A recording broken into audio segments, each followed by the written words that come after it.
You're listening to an Airwave Media Podcast. What does Sputnik have to do with student loans? How did a set of trembling hands end the Soviet Union? How did inflation kill moon bases? And how did a former president decide to run for a second non-consecutive term? These are among the topics we deal with on the My History Can Beat Up Your Politics podcast. We tell stories of history that relate to today's news events. Give a listen. My History Can Beat Up Your Politics, wherever you get podcasts.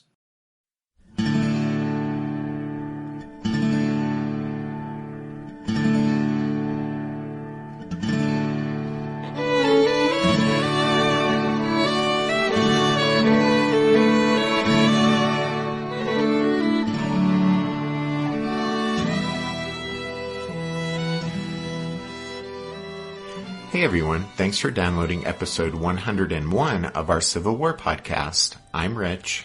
And I'm Tracy. Hello y'all, welcome to the podcast.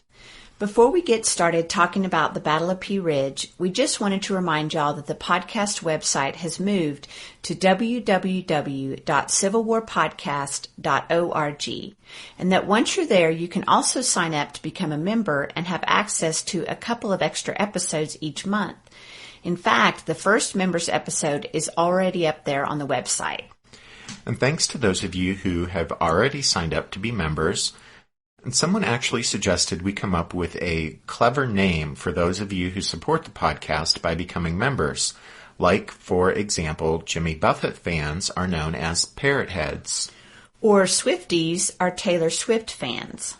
And we have it from a reliable source that the supporters of the London-based Arsenal Football Club are known as Gooners. And one more, and this is our favorite, Barry Manilow fans are known as Fanilows.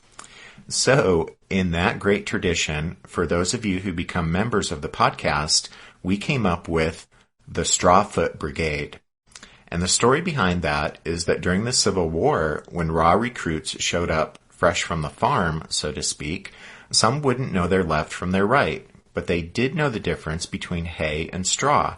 So in order to teach them how to march, their sergeant would tie a piece of hay to their left foot and a piece of straw to their right. And so the cadence for starting out marching would be hay foot, straw foot, hay foot, straw foot. And so one name for a green recruit back then was Strawfoot. And so Rich and I thought the Strawfoot Brigade would be a neat nickname for all of y'all who support the podcast by becoming members. So you can go to the new website and sign up to become a member of the Strawfoot Brigade for just $5 a month. And as Tracy said, the first members episode is already up, and the next on the Battle of Picacho Pass will be up this next week. Right now our plan is to release new members episodes around the 10th and 20th of each month. So there you go.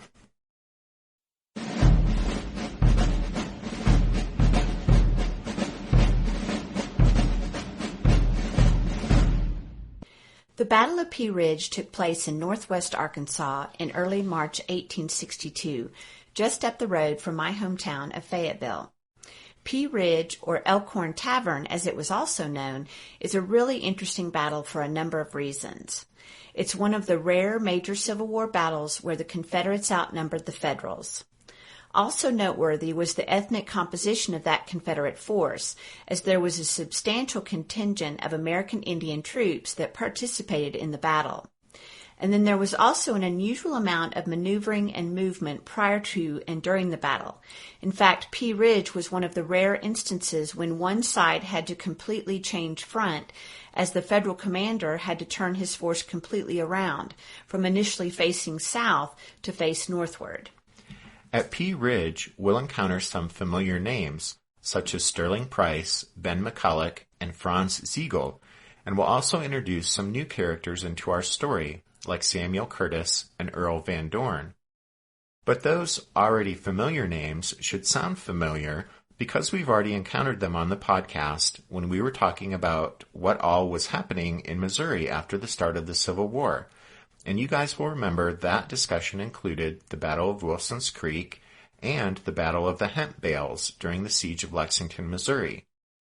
And really, all of that is relevant now because any discussion of the Battle of Pea Ridge even though the battle took place in northwest Arkansas, but any discussion of Pea Ridge really needs to start with what was happening up in Missouri after those events we've already covered here on the podcast.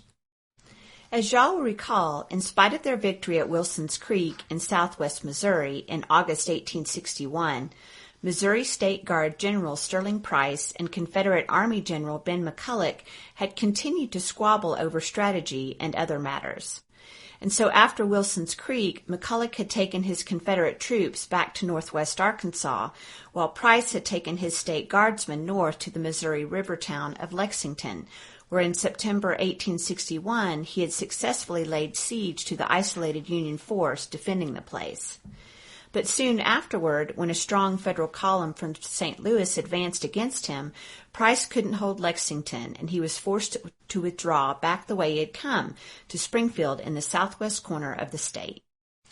After withdrawing back to the southwest corner of the state, and while he was awaiting further developments, Price learned that Governor on the Run, Claiborne Fox Jackson, had assembled a rump session of the legislature in Neosho, and that pro-Confederate legislature had approved an ordinance of secession.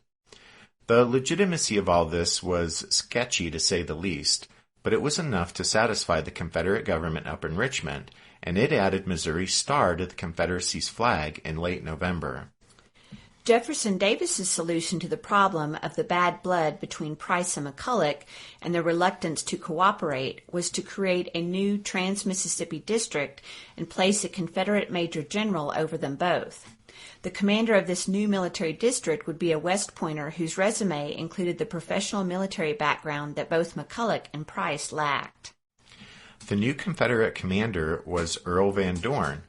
In his book, The Battle of Pea Ridge, The Civil War Fight for the Ozarks, James R. Knight writes, quote, "To most observers, Earl Van Dorn would have seemed the very picture of mid-19th century Southern manhood.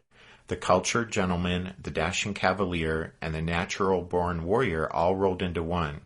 At 5'8", with sandy hair and piercing blue eyes, he made a strong impression on the men he commanded, as well as on the many beautiful women who crossed his path, a fact that was not at all lost on him. Consequently, he had a well-earned reputation as an aggressive, some would say rash, commander, as well as something of a ladies' man." End quote. Earl Van Dorn was born in 1820 in Mississippi. He grew up the privileged son of a wealthy planter, and as a result, he enjoyed superb social and political connections. Jefferson Davis was a neighbor and family friend. When the 18-year-old Van Dorn decided he wanted to be a soldier, his family's connections ensured he received an appointment to West Point. There, Buck, as he was known to his classmates, was not a model cadet. In 1842, he graduated fourth from the bottom of his class of 56, but still 2 places ahead of another cadet named James Longstreet. Besides Longstreet and Van Dorn, the West Point class of 1842 would produce 15 other general officers for one side or the other in the Civil War. Van Dorn saw extensive service during the Mexican-American War, and in the fighting for the enemy capital, he was twice wounded. He was promoted to first lieutenant in 1847, and he was breveted captain and major. After the war with Mexico, Van Dorn served in the West. Promoted to captain in 1855, he served in the 2nd Cavalry on the Texas frontier under Albert Sidney Johnston and Robert E. Lee. In 1858, he was badly wounded while fighting Comanches. In June 1860, he was promoted to major. But when his home state of Mississippi seceded from the Union, Van Dorn resigned from the U.S. Army and was appointed a brigadier general of Mississippi State Troops. Then, in March 1861, he accepted a commission as a colonel in the new Confederate Army. He was posted to the Department of Texas. Van Dorn was promoted to brigadier general in June and to major general in September. After a brief stint in the East, he was assigned command of the newly created Trans-Mississippi District. But Earl Van Dorn was not Jefferson Davis's first choice. It was only after Henry Heath and Braxton Bragg turned down the appointment that the Confederate president turned to Van Dorn. Arriving in Little Rock, Arkansas on January 29, 1862, Van Dorn assumed command of the new military district, and one of his first tasks was to mediate the long-running dispute between his two principal subordinates, McCulloch and Price. Once he got the two bickering officers to cooperate, Van Dorn wanted to take action to reverse the recent Confederate setbacks up in Missouri. In fact, Earl Van Dorn even had high hopes of crushing the Federals in Missouri so decisively that he could go on to take the biggest prize of all, St. Louis. After arriving in Little Rock on January 29th, Van Dorn spent the next 3 weeks planning for his big spring offensive that he hoped would carry him all the way to St. Louis. He informed Sterling Price, who was at Springfield, that the Missourians would be reinforced, and that with at least 15,000 men, the army would go on the offensive against the Federals on March 20th. But then everything was changed by a message Van Dorn received on February 22nd. The message said that 10 days earlier, Price had abandoned Springfield and fallen back before an advancing Union force. In fact, Price and his state guardsmen had withdrawn from Missouri altogether and had fallen back all the way to northwest Arkansas. Price was now south of Fayetteville, settling into an encampment just a stone's throw from where McCulloch's Confederates had established their winter camp. In his book, Knight explains that, quote, after the initial shock of the message, Van Dorn began to see this development as an opportunity in disguise. The Federals had unintentionally concentrated Van Dorn's forces for him by driving Price and the Missouri State Guard into Arkansas and into the arms of McCulloch's Confederate Army. The Federals now sat in camp about 15 miles north of Fayetteville, with only one road connecting them to their support back in Missouri. With the combined forces of Price and McCulloch, Van Dorn now had a chance to destroy that Federal army. That would make him master of northwest Arkansas and southwest Missouri and put him well on his way to his dream of capturing St. Louis. He made plans to leave immediately for the Confederate camps more than 200 miles away to lead his new army in person. End quote.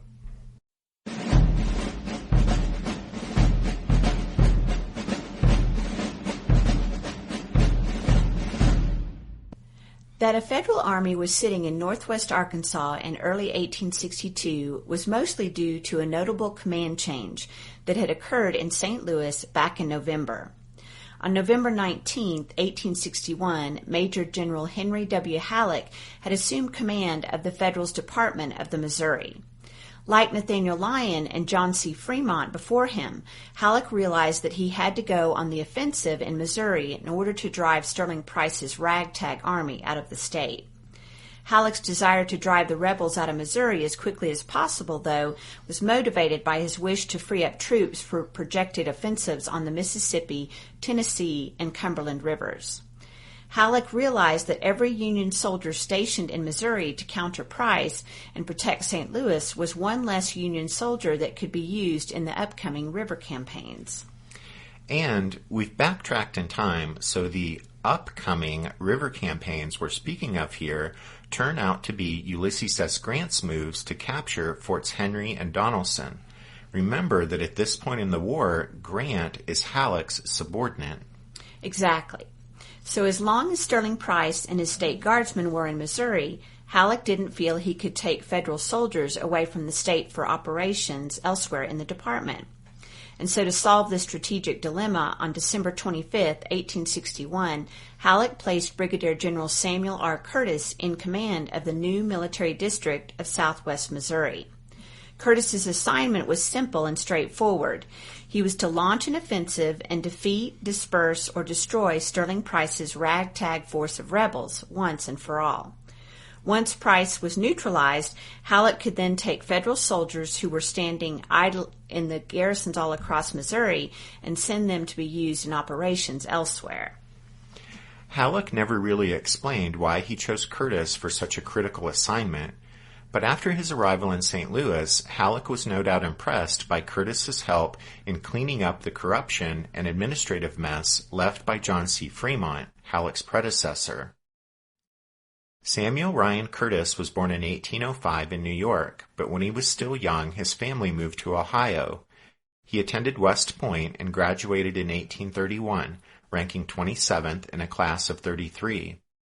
After graduation, he was assigned to the 7th U.S. Infantry Regiment, but he resigned his commission after only 1 year of service and returned to Ohio, studied law, and was admitted to the bar in Zanesville. Beginning in 1837, however, he put his West Point education to good use and started a successful engineering career, including 3 years as the city engineer for St. Louis. When the Mexican-American War began in 1846, Curtis, who held a commission in the Ohio State Militia, became first the state's adjutant general and then colonel of the 3rd Ohio Volunteer Regiment.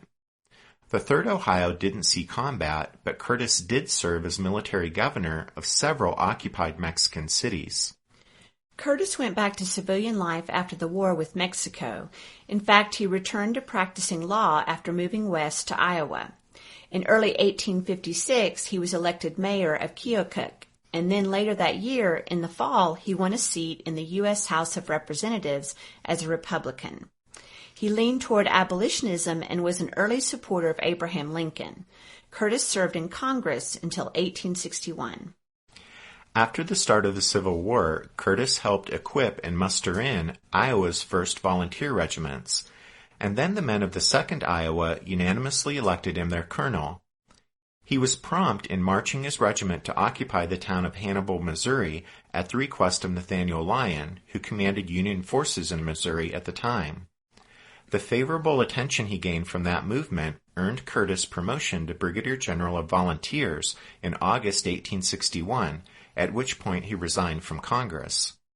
He spent most of the rest of the year assigned to John C. Fremont's headquarters in St. Louis.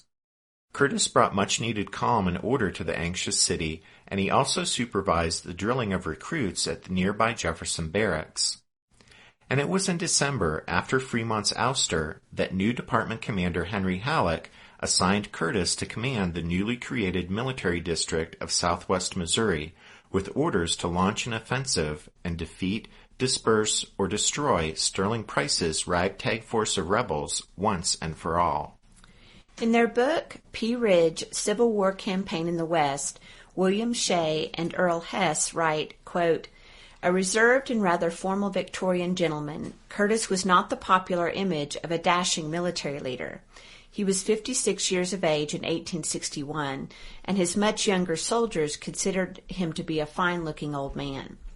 Curtis was fastidious about his dress and carried out his affairs in a precise, methodical fashion. Beneath the stiff, fussy Victorian exterior, however, was an aging West Pointer who deeply desired military distinction, but was far too proper to promote himself publicly or privately. Until being picked to command the district of southwest Missouri, he had labored quietly at his desk in St. Louis, hoping his diligence would be noticed and rewarded by his superiors. The private Curtis was something of a poet as well as a warrior. While campaigning in Mexico and during the Civil War, he often wandered by himself for hours in search of wildflowers and wrote long letters to his family describing the people and places he had seen. His awkward prose reveals a sensitive and sentimental nature not usually associated with persons in the engineering and military professions." End quote. Shea and Hess go on to explain that Curtis was tremendously excited about his new assignment, and he immediately left St. Louis to establish his headquarters at Rolla, the railhead that was the obvious starting point for any offensive into southwest Missouri. Curtis arrived in Rolla the day after Christmas with orders from Halleck in his pocket, but he straightaway ran into a problem by the name of Franz Sigel. Sigel had been in command of all the federal troops assembling in Rolla, and when Curtis showed up, Sigel threw a hissy fit and resigned rather than be demoted to a mere division commander. Since many of the men in Rolla were German immigrants from St. Louis who were personally devoted to Sigel, his resignation was no small matter, and in fact became a full-blown political incident. But in the end, he was persuaded to withdraw his resignation and serve as Curtis's second-in-command. Curtis and Sigel worked together fairly well after that rocky start, but their relations were never exactly friendly, and their supporters, Curtis's, who were mostly Iowans, and Sigel's, who were mostly Germans, formed two mutually antagonistic cliques within the small army of the Southwest, as Curtis's force was called.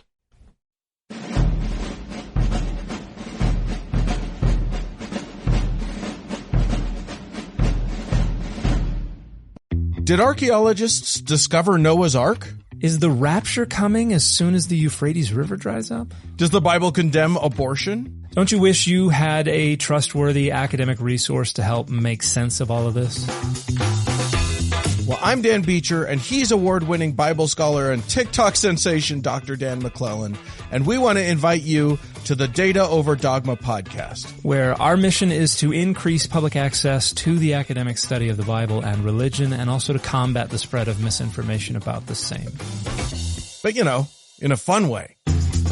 Every week we tackle fascinating topics. We go back to source materials in their original languages. And we interview top scholars in the field. So whether you're a devout believer, or you're just interested in a clear-eyed, deeply informed look at one of the most influential books of all time, we think you're going to love the Data Over Dogma podcast. Wherever you subscribe to awesome shows.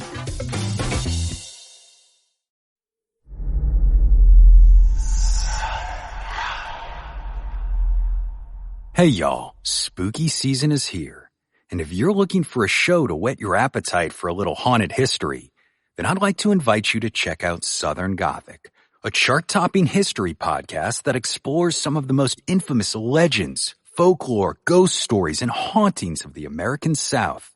We've covered all sorts of stuff from the Bell Witch of Tennessee to the disappearance of the Confederate submarine, the H.L. Hunley. Not to mention our deep dives into the local lore of some of America's oldest and most haunted cities, like New Orleans, Charleston, and St. Augustine. So, if you're ready for a little good old-fashioned Halloween storytelling with a commitment to quality historical research, then be sure to check out Southern Gothic today. It's available now on all your favorite podcast apps. Meanwhile, Sterling Price had established an advanced position north of Springfield, but because of the growing Union strength at Rolla, he gave up his forward camp and withdrew south to Springfield, arriving there on December 22nd. When the news of Price's withdrawal to Springfield reached the Federals, Halleck at first thought the rebels were retreating even farther south, and he ordered Curtis to send out a force of cavalry to harass the enemy. But it soon became apparent that Price was settling in at Springfield rather than retreating even farther south, so on January 13, 1862, Halleck ordered Curtis forward to pressure the rebels. Over the next 2 weeks, Curtis advanced 60-some miles from Rolla to Lebanon, marching along the Telegraph Road, which was the main route to Springfield and down into Arkansas. At Lebanon, Curtis organized the Army of the Southwest, placing the German-American units into 2 divisions, with the 1st Division commanded by Colonel Peter Osthaus and the 2nd Division under Brigadier General Alexander Asbeth. Sigel was in overall command of these 2 divisions. And then Curtis, in addition to command of the army as a whole, kept 2 divisions of Midwesterners under his direct control, the 3rd Division, led by Colonel Jefferson C. Davis, and the 4th Division under Colonel Eugene Carr. At Lebanon, the Federal strength was just over 12,000 men and 50 pieces of artillery. In charge of Curtis's all-important supply line back to the railhead at Rolla was a captain, here serving as a quartermaster, but who would go on to earn some small amount of fame later in the war as a fighting general. His name was Philip Sheridan. While Curtis was organizing his army at Lebanon, Price, 50 miles away in Springfield, watched the developments with growing dismay. Price didn't want to have to retreat south into Arkansas in the dead of winter, but he could muster barely 7,000 men and knew he had little chance of holding Springfield and southwest Missouri if the Federals made a determined advance. Unfortunately for Price, the Federals soon did indeed make a determined advance. In his book, The Battle of Pea Ridge, James R. Knight writes, quote, "On February 10th, Samuel Curtis and the Army of the Southwest marched out of Lebanon, Missouri, on Henry Halleck's second offensive in just over a week.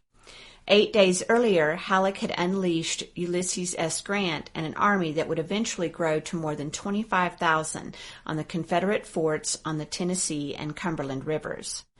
Now he was sending Curtis to rid Missouri of Sterling Price and his state guard. The stakes were high for Henry Halleck. Defeat of either of these armies would deal perhaps a fatal blow to his carefully constructed career. As he had told Grant, he now told Curtis, Failure was not an option." End quote. By February 12th, Curtis was only 8 miles from Springfield, and Price, having waited until the last minute, hastily abandoned the town that night and slipped away, beginning a 100-mile retreat back into the Boston Mountains of northwest Arkansas. The Federals moved into Springfield and then rested all day on February 13th, but the next day Curtis set off after Price. From then on, it was a race for the Arkansas border, some 60 miles away. As Price's force trudged along, few getting more than a couple of hours' sleep at one time, the pace and the freezing temperatures soon took their toll, and many exhausted men simply fell out along the Telegraph Road and were picked up by the advancing Federals, or they went off into the woods where they froze to death. At one point, Curtis reported that he was finding, quote, "more straggling prisoners than I know what to do with," end quote. Finally, as Price's men crossed over into Arkansas, they began to encounter some of McCulloch's Confederate troops who were wintering in the area at Cross Hollow. These fresh troops from Arkansas and Louisiana took over rearguard duties from the weary Missourians. The next day, February 17th, the Confederates and some of the Missourians took up a blocking position along the Telegraph Road on some ground owned by a local farmer named James Dunnigan. The resulting clash with the advancing Federals, known as the Battle of Dunnigan's Farm or the Battle of Little Sugar Creek, was the first Civil War engagement fought in my home state of Arkansas. At the end of some sharp fighting at Dunnigan's Farm, the Confederates withdrew safely down the Telegraph Road, and the Federals were content to let them go. On the 18th, Ben McCulloch found Price, and the two men discussed the situation. As usual, the two officers disagreed about what should be done. Price wanted to make a stand and fight it out with the Federals then and there, but McCulloch thought they should withdraw farther south. The next day brought news that a force of Federal cavalry had raided Bentonville in the rebels' rear, and that information brought Price around to McCulloch's view that they should fall back, and so on February 19th the Confederates continued withdrawing southward down the Telegraph Road. As the rebels fell back through Fayetteville, making for McCulloch's main winter encampment south of the town, near Strickler's Station, the military storehouses in Fayetteville were thrown open to everyone, soldiers and townsfolk alike. But when the exhausted and half-starved Missourians arrived, they didn't distinguish between army warehouses and nearby civilian stores and houses, and they looted one and all before continuing their hasty retreat to the south. The next morning, some rebel cavalry returned to Fayetteville and set fire to several of the buildings that the military had used. But the flames quickly spread, and as the locals watched helplessly, soon much of the town was in flames. One resident recalled, quote, "The few citizens who remained could do little toward arresting the progress of the fires in so many different places at the same time, and when night fell, a great portion of our town was a smoldering ruin." End quote. All through the 20th and 21st, the rebel soldiers moved south into the Boston Mountains until they came to the Confederate winter camps around Strickler's Station. And with that, the Missourians' long retreat was finally over. Meanwhile, just south of the Missouri border, Curtis had taken over the Confederate camps at Cross Hollow, and he learned that the enemy had fallen back south of Fayetteville. He sent out a column, 1,200 strong, on a reconnaissance down the Telegraph Road, and on February 23rd, those men reached Fayetteville. They remained in the town for 2 days before withdrawing back to Cross Hollow. Samuel Curtis now had a decision to make. He had certainly accomplished his mission to rid Missouri of Sterling Price, but now he sat 8 miles across the border in Arkansas, at the end of a thin supply line almost 200 miles long, facing a combined Confederate army that outnumbered him by about 7,000 men. Curtis had to decide whether he should stay in northwest Arkansas and risk being cut off by a superior Confederate force, or whether he should fall back to the relative safety of Missouri and declare his mission accomplished. By the first week of March, Curtis had made his decision. He would not give up his foothold in enemy territory, and having made that decision, he knew the Confederates would have to react to it. And so the story we'll cover over the next couple, or several, episodes will be the story of the Confederates' reaction as Samuel Curtis and Earl Van Dorn battle for control of northwest Arkansas and southwest Missouri.